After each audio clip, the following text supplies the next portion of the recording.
પણ વર્ષો પહેલા લખેલા ગીતો છે ને એના અનુભવ બહુ હોય છે, એટલે વિચારી વિચારીને ગીતો લખેલા છે, એટલે એ પણ એમાં પણ વેદ આવી જાય છે. એક એક ગીતમાં ગીત ગાયા અને ગીત સાંભળવાથી માંડવે સોનાના થંભ રૂપા કેરી વળ્યું. બેન આપણે વર્ષોથી ગાઈ છે, સોનાના થાંભલા હોય નહીં કોઈ દે. હા, ધીરુભાઈ અંબાણી દીકરાના લગ્નમાં હોનાના થાંભલા નહોતા, સોનાના થાંભ હોય નહીં, પણ ગીત છે માંડવે સોનાના થંભ રૂપા કેરી વળ્યું.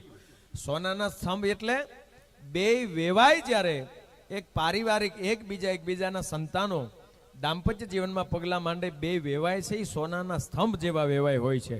હરસુરભાઈ અને એમના વેવાઈ બે હોનાના સ્તંભ છે. અને રૂપા કેરી વળ્યું કોણ? આ 6 બેઠા છે ને, રૂપા કેરી વળ્યું છે, વાળ્યા વળે, એને જેમ કયો એમ કરે, ઈ રૂપા કેરી વળ્યું. એટલે કે દાંપત્ય જીવનમાં જે નવદંપતિ પગલા માંડવા માટે જે રહ્યા છે એ વરઘોડિયા છે, એ રૂપાની વળ્યું છે કે તમે જેમ વાળો એમ વળે. ભાઈ આપણે આમ ન કરાય, આપણે આમ રહેવું જોઈએ, આપણે આમ કરવું જોઈએ. એ જે છે એ ગીતમાં ઘણી બધી વ્યાખ્યાઓ હોય છે.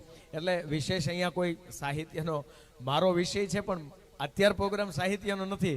એટલે આવો આપણે સૌ મળી અને બેનબાને વિનંતી કરી ગરબામાં પ્રવેશ કરીએ. અને વચ્ચે વચ્ચે બેનબા હું પણ મને જ્યાં જ્યાં એવું લાગે ખાલું ત્યાં સાથે સાથે આજ મારે રંગભર નાચી લે રંગ મોરલા, કેમ કે હરસુરભાઈના દીકરાના અને લાડકવાઈ દીકરી બાના લગ્ન હોય ત્યારે આવો સાંભળીએ ગરબા.